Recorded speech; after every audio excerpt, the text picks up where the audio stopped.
Welcome to our Brexit Essentials talk. Where do we go from here? The objective is to create a checklist of things you need to be aware of to avoid your products being held up crossing the border from the UK to the EU and vice versa. These cover everything from labelling through tariff and non-tariff barriers onto transport facilities and more. So what will we be looking at? We'll be looking at the situation as it stands, how the EU perceives the situation, the trouble with Northern Ireland, trade in goods, whether importing, exporting, the transportation of goods, the origin of goods, where they come from, tax and organisation, UK registered companies, and what you need to do when placing goods on the market with food and labelling regulations. So, the current situation. The situation as it stood at the beginning of September, it's a very rapidly changing situation, so we had to choose a point.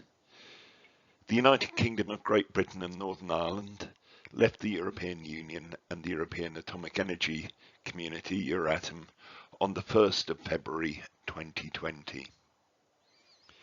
In accordance with the withdrawal agreement, Union law continues to apply to and in the United Kingdom for a transition period lasting until the 31st of December 2020. However, as a third country, having left the EU, the United Kingdom no longer participate in the Union's decision-making. It is not represented in the EU institutions, the EU agencies, offices, or other Union bodies. How the EU perceives the situation. Inevitably, the fact that the United Kingdom will no longer participate in Union policies as of the end of the transition period, this will create barriers to trade in goods and services and to cross-border mobility and exchanges that do not exist today. This will happen in both directions, i.e. from the United Kingdom to the Union, as well as from the European Union to the United Kingdom.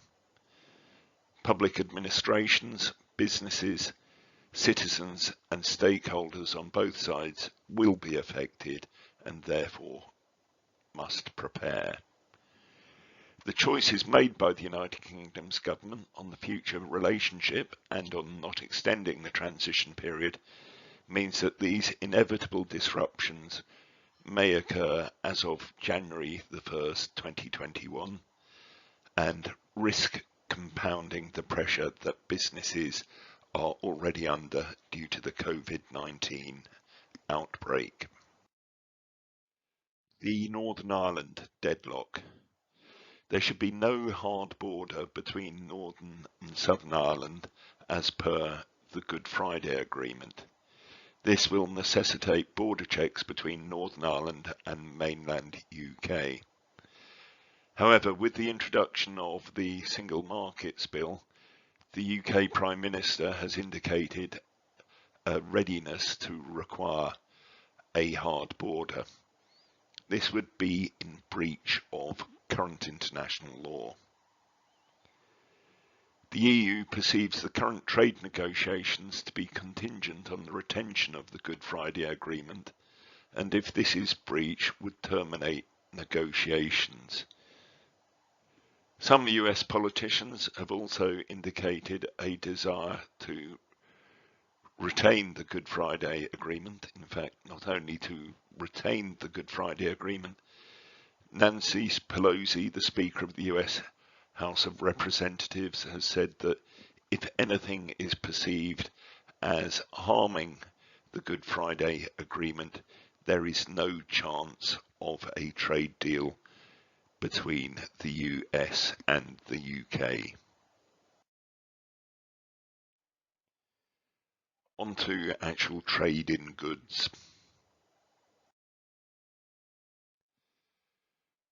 Customs formalities, checks and controls.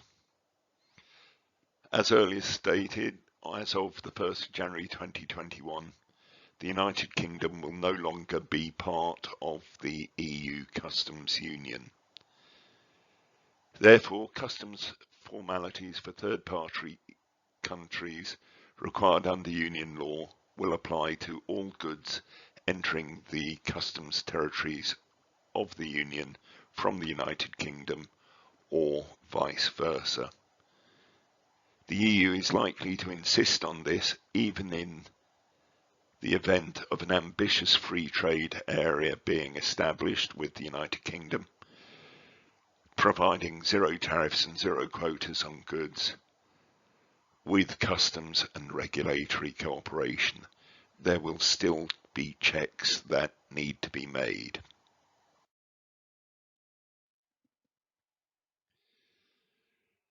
One major thing is that EORI numbers, this is Economic Operators Registration and Identification Numbers, will be needed as of the 1st of January 2021.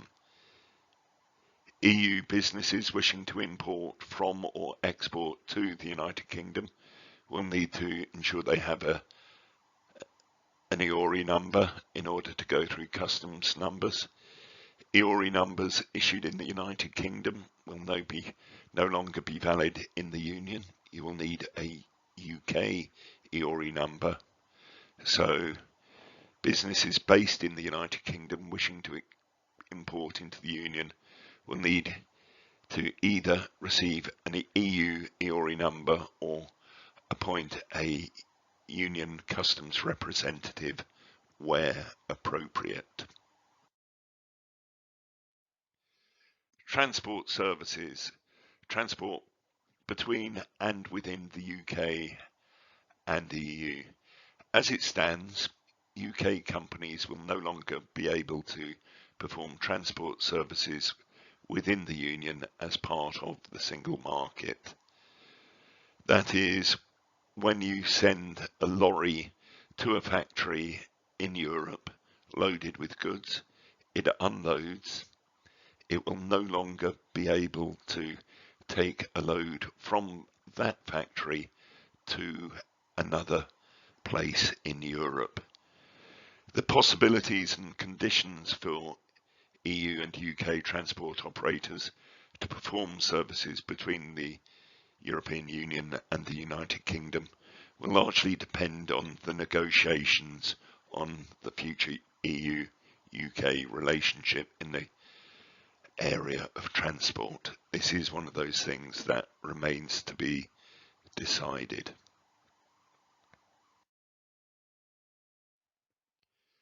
Hygiene requirements for food imported into the EU. There are going to be no changes in the actual requirements in the short term. Imported foods will need to satisfy all food hygiene requirements set out in Articles 4 to 8 of Regulation 852/2004 and Articles 3, 4, 5, and 5, 7 and 8 of 853/2004. Whether these have been met will be achieved by checks at border inspection posts.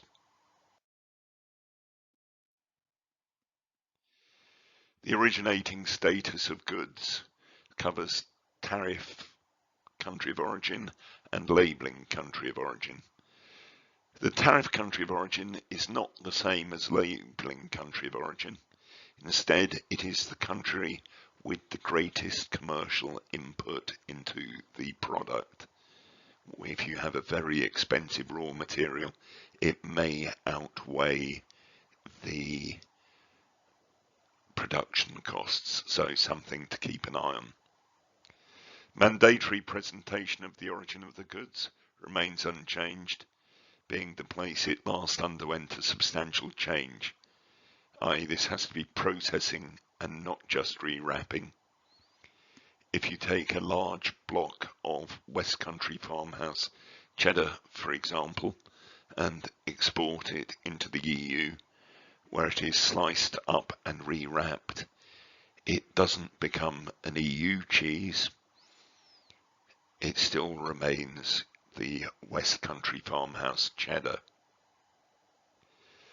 Any reference to food originating from the EU must now be labelled as such, as the UK is no longer part of the EU. So when you have a possibility of a blend of EU milks going into a product, and included in there is UK milk, it will be a blend of UK and EU milks. PDO, PGI and TSG, the protected designations, these are going to diverge as of the 1st of January 2021. The UK is establishing its own system of protection. All the UK protected denominations are going to be imported into this. The current EU system will of course continue. Interested rights owners should assess whether they need to seek alternative means of securing protection of the relevant geographical names in the United Kingdom in accordance with the United Kingdom law.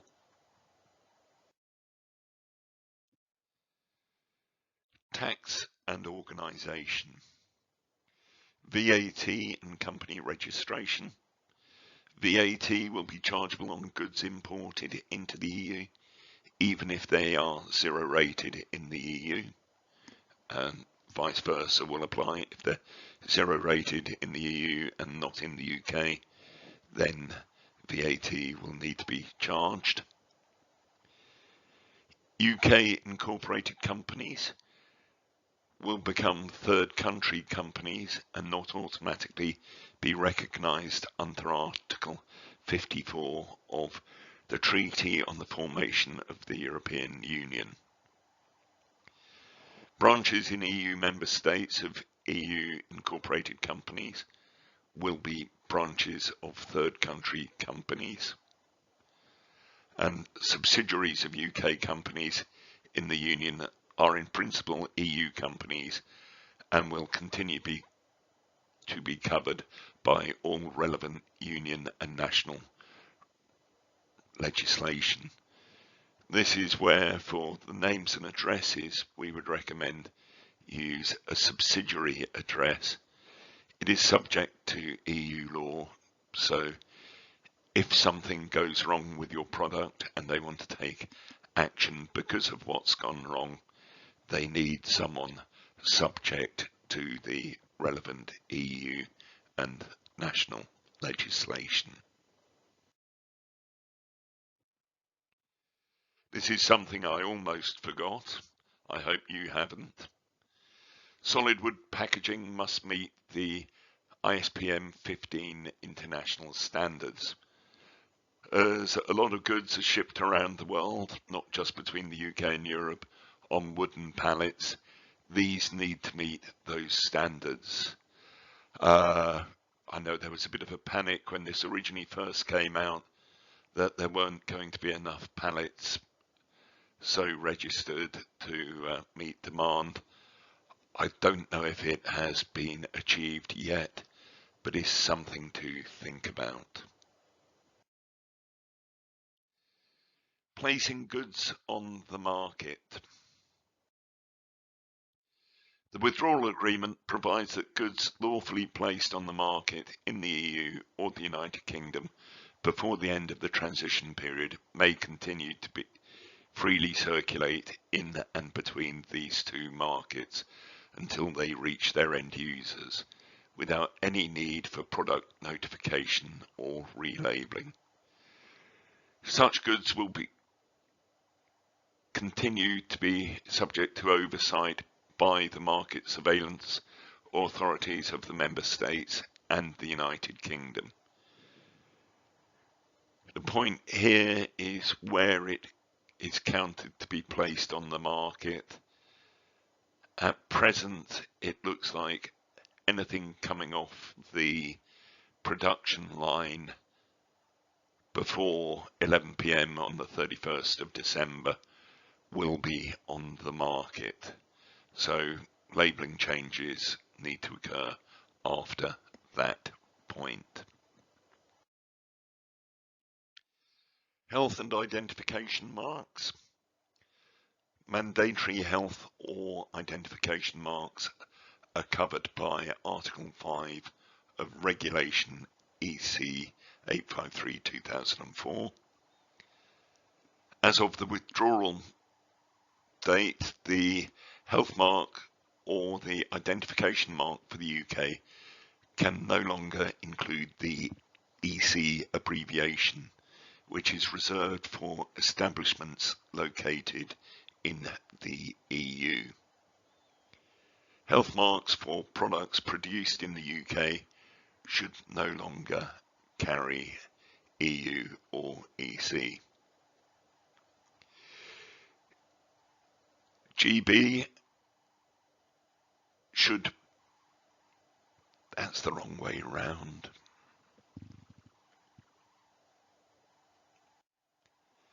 Health and identification marks. Mandatory health and identification marks are covered by Article 5 of Regulation 853/2004. As of the withdrawal date, the health mark or identification mark for the EU can no longer include the EC abbreviation, which is reserved for establishments located in the EU. Health marks for products produced in the UK should no longer carry any identification pointing it as EU.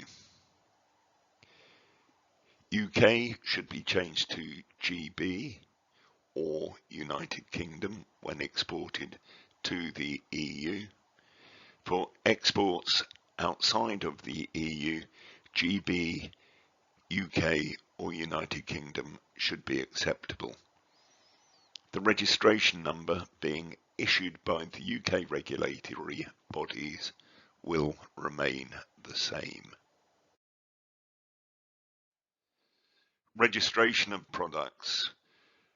Any product or ingredient that requires registration will need to be registered in the EU if it is to be sold in the EU, or in the UK if it is to be sold in the UK. There are some interesting parts here for the nutrition and health claims.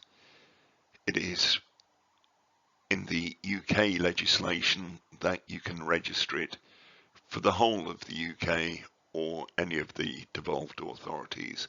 So you can register it for use in England, Ireland, Scotland or Wales. This raises a problem, as the registration in the EU cannot take place until the UK stops operating under EU legislation. As the registration process takes more than 12 months, and the UK government has stated that it won't accept any legislation from the EU at the end of the transition period, products intended for the UK market that do not clear the EU process by the 31st of December 2020 should start the process within the UK in addition to the EU process, if the EU is a target market too. Submissions in the UK should be made to the UK Nutrition and Health Claims Committee. The link is obviously a highlight there. Food ingredients, food composition, contaminants, residue limits and food contact materials. The UK will be importing this legislation into the UK statute book with the necessary amendments to make them operate under UK law. However, no changes following the 31st of December 2020 will be automatically adopted, and following trade negotiations, alterations to the UK legislation may take place that are unacceptable to the EU.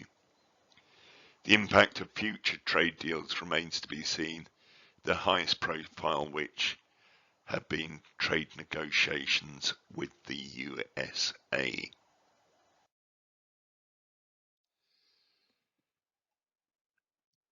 The EU has been maintaining a list of updated notices on readiness for the end of the transition period. They've been publishing these since the 16th of March, giving support to stakeholders' preparations for the end of the transition period. They can be found at the link given, and it's going to be continued to be updated on a regular basis as new notices become available. This covers more than food, but the food section in there is very good and worthwhile having a look at. A number of changes are being made to EU legislations as they're incorporated into the UK statute book, active as of the 1st of January 2021. Examples given here: the food labelling regulations, nutrition and health claims regulations, all the way down to the food hygiene regulations. If you go and have a look in legislation.gov.uk and enter the numbers in the search engine there, you'll find the regulations pop up, complete with listings of all the modifications that are being made to get them active in the UK. So, to sum up,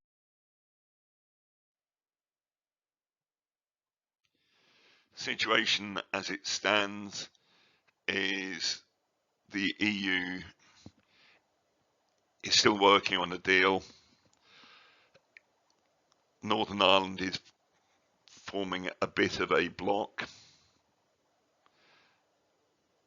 Importing and exporting goods, you need to make sure you have all the paperwork right. Make sure with your transporting team that there is enough capacity to do it. The origin of the goods is different if or for tariff purposes than it is for food labelling purposes. Tax will be charged for the first time on goods in between the EU and the UK, and there will be tariff barriers as well. EU registered companies won't count as EU companies, so we're of the opinion you will need an EU registered company to import into the EU. Otherwise, you'll need to use an import agent. Placing goods on the market, the interpretation we have is that it is goods coming off the production line as of 11 p.m. on the 31st of December will be considered to be on the market. And food labelling and food regulations are being imported wholesale into the UK statute book. So what's next? You need to look at the registration of companies, not only as a company in the EU, as a food business organisation. Claims will need to be registered separately in the EU, UK. Additives, if you have a new additive you want to use, will need to be registered separately in the EU and UK, and all other products and materials registered will need separately registering. Shipping documentation will need to be completed. The interesting thing is to stop gridlock going into the county of Kent and the Channel ports there. The UK government is introducing a Kent access permit for lorries, so that they have to have proof that they've filled in all the necessary documentation, or they're likely to be stopped before they arrive at the ports. Tariff payments will most likely come in. Maybe not if there's if there's a free trade deal. How likely that is, we have to the end of this week's negotiations to find out, and make sure you're prepared for new labelling requirements. So, what are we doing to support, and how can we help you? We're closely monitoring the negotiations, so can provide regular news updates via our daily food news as things progress and speed up towards the 31st of December. If you haven't registered for the Brexit newsletter, get in contact with membership at the link given. After the 31st of December, regulatory divergence will inevitably take place. Beyond our global legal highlights, we're able to keep exporters informed how changes affect exports to the EU. And if you're a member, you can ask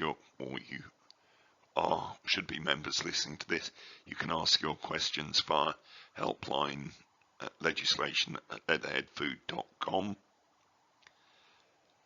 From now, new novel foods, new nutrition and health claims need to be registered both in the EU and the UK, as the new EU claims won't be valid in the UK and vice versa. We're extending our service to aid with UK as well as EU submissions. Thank you very much.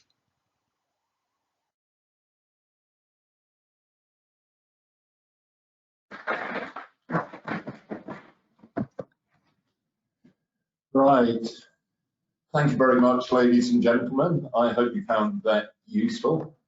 Throughout the presentation, we've had a number of questions coming in. The first one being, do companies need to be registered in the companies in the country that products are being exported to? This is quite a useful one. As the EU is a single market, no, you're effectively exporting to the EU rather than the individual member state. So the importer can be anywhere in the EU. The importer is just arranging the shipment within the EU. Had a question about, politicians have been saying about, well, if we don't reach a deal, we'll have the Australian style deal with the EU. What does that mean? Effectively, it's a way of saying a no-deal exit. Australia doesn't have a deal with the EU and is in fact looking towards arranging one. We have the problem, as mentioned, with GMOs. Is the EU going to modify its standards if the UK does? For instance, would it eventually accept GMOs because the UK is? This is extremely unlikely. Article 11 of EU Regulation 178/2002 basically says that food and food feed imported into the community for placing on the market within the community shall comply with relevant requirements of food law or conditions recognised by the community as being equivalent thereto. So if you're exporting to the EU, you have to abide by their regulations.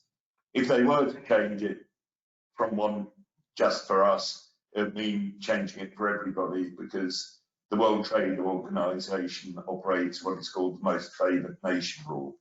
You have to give the same deal to everybody as you do to the most favoured nation. What rules will Northern Ireland operate under? It was agreed under the withdrawal agreement that Northern Ireland would operate under EU legislation. This has been brought a bit into question by the UK Single Market Bill. Things like health marks will stay as the UK, or as it turns out, the GB health mark, but these are going to be recognised by the identification number that will show that it's a Northern Ireland factory as having been produced according to EU regulations. Why was the Single Market Bill seen as necessary? This is causing a lot of problems. The UK Parliament are quoting, saying, if we have to abide by EU regulations in Northern Ireland, there are going to be problems shipping. I think it dates before then. The devolved authorities and parliaments in Scotland, Wales, and Northern Ireland have the independent power to legislate over the food industry. Back in 2013, as an example, the Scottish and Welsh parliaments voted against accepting GMOs, while in his first speech as Prime Minister, Boris Johnson expressed the wish to get rid of GMO regulations.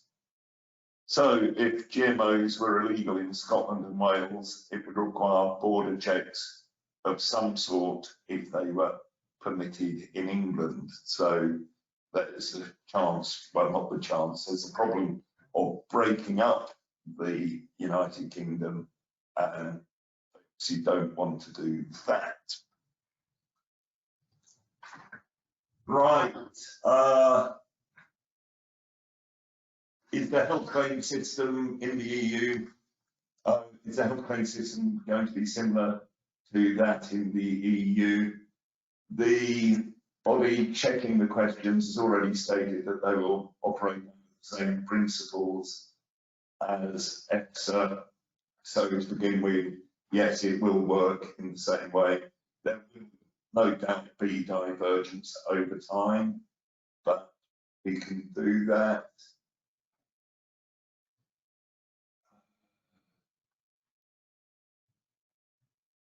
Environmental health certificate, we're going to require, would require a bit more time to answer than we actually have at the moment. Will there be any further transition period for labelling? If you look at the guidance issued by the EC and by the UK government one is the best in this respect. It says labelling requirements required as of the 1st of January 2021. So the labelling requirements, the health marks, the names and addresses and so on will be required from the 1st of January. The rest of them will follow up with later. Thank you very much, ladies and gentlemen. I hope you enjoyed it. I certainly enjoyed preparing it, and look forward to future relationships.